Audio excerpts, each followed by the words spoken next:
minimalism is this idea of taking things and stripping them down to hopefully make them a little better. It's maybe that less is more, or as Dieter Rams says, less is better.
The birthplace of minimal music was not in the conservatories of Europe, but rather in the intense bustle of American cities, such as New York City.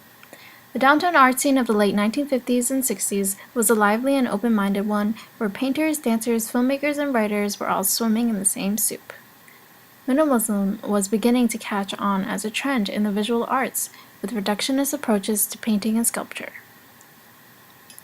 In the 1960s, young composers such as Lamonte Young, Terry Riley, Philip Glass, Steve Reich, and others in the United States wanted to lean away from the classical music of Europe and started to limit themselves to the most basic musical elements.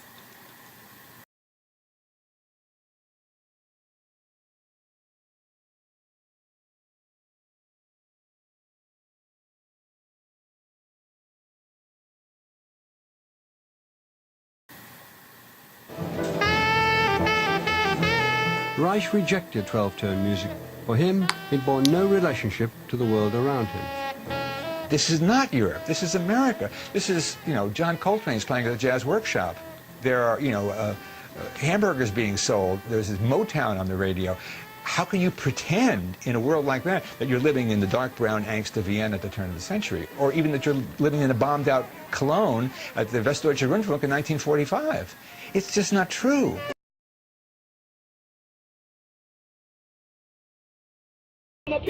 He said, after a while, it's going to rain after a while, for 40 days and for 40 nights. And the people didn't believe him, and they began to laugh at him, and they began to mock him, and they began to say, it ain't going to rain. At the moment that he said the words, it's going to rain, it's going to rain, actually, melodically, a pigeon took off.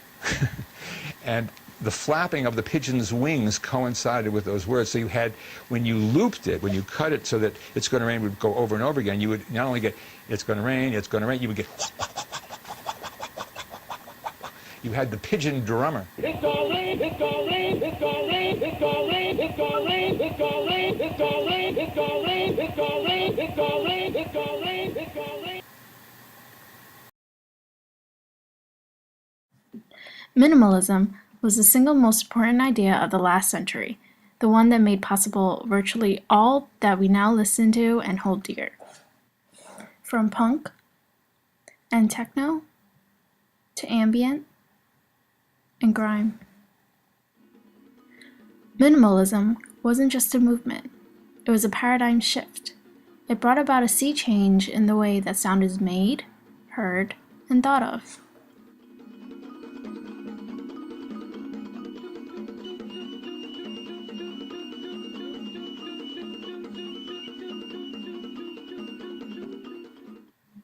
David Bowie was seen at various early minimalist concerts, and he once described a performance of Philip Glass's work as a viscose bath of pure, thick energy.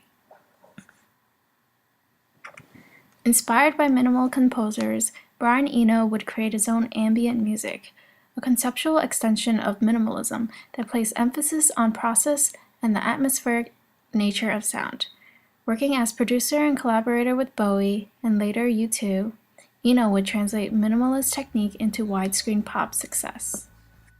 Without you, with or without you,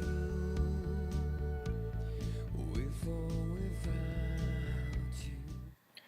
1990s electronic dance music was influenced by production methods based on repetition, especially the genres of trance and minimal techno. In fact, well-known DJ Aphex Twin collaborated with Philip Glass for the song Ichthyadrol from the album I Care Because You Do. Further influence on EDM came with the release of the tribute album called Reich Remix, which featured reinterpretations by artists such as DJ Spooky and Cold Cut, among others on Steve Reich's minimalist pieces.